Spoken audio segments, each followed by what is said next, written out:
Welcome back to Open Window Politics. Today we're going to be doing a prediction between one of the congresswomen from New York, that being AOC, probably the most famous congresswoman from New York at the moment, versus J.D. Vance, the current vice president, former senator from Ohio, and he largely regarded as the most likely Republican nominee for 2028.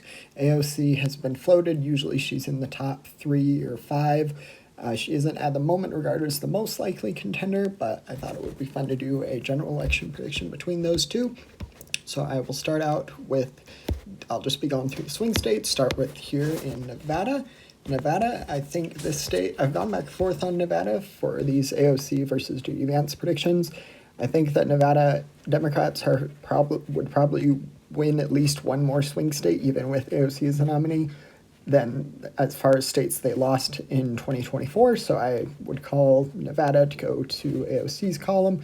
I think it would be close. It'll be interesting to see if she, first of all, becomes the nominee, and in this hypothetical switch situation, if her more progressive democratic socialism rhetoric could turn off some key voting demographic groups. I think that's a real possibility, and we'll be going through how that could look on the national landscape. One state where I think that would also be a potential concern for quite a few voters would be the state of Arizona, resulting in a J.D. Vance victory. This state is going to be an interesting one to watch. I think AOC would probably lose to J.D. Vance in this state. It went blue on the presidential level in 2020 when Biden was running. He's definitely tried to portray himself as more of a moderate, and he, in many regards, was successful with that, and he was able to win the state of Arizona. The state does have 2 Democratic senators and a Democratic governor, so I think in the long run, the Sun Belt, that being the 4 states of Nevada, Arizona, Georgia, and North Carolina, will get more and more Democratic friendly. But for now, if the election were to be held today, I think that J.D. Vance would carry the state of Arizona. So that is going to bring us now to the other half of the Rust Belt, or the other half of the Sun Belt. I will put the state of Georgia into J.D. Vance's column. I think that a candidate other than Trump might do better in Georgia than Trump would have. This state was close in 2024. One of the closest. I think Wisconsin was the closest.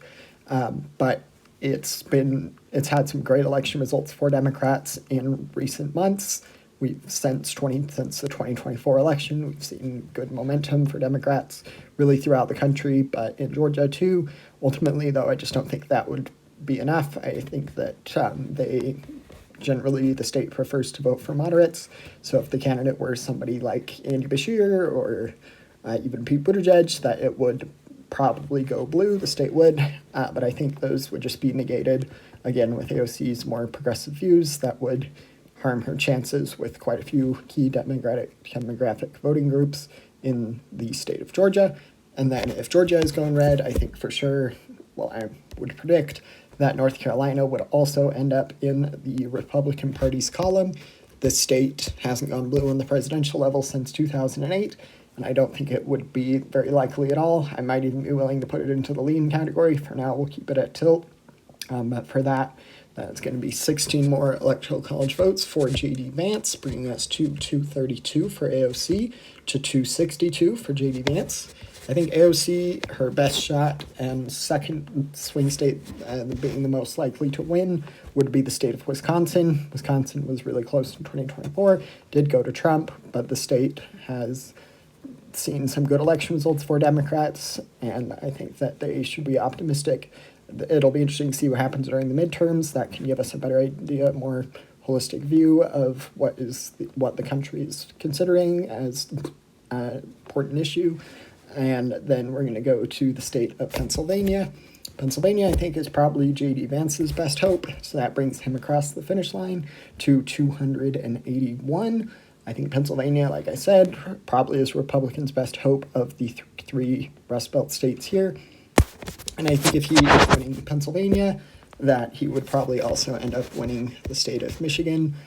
It would be interesting to see how a Democrat, other than kind of considered a establishment Democrat like Hillary Clinton or Biden or even Obama, they've been at the head of the party, generally considered more moderate Democrats.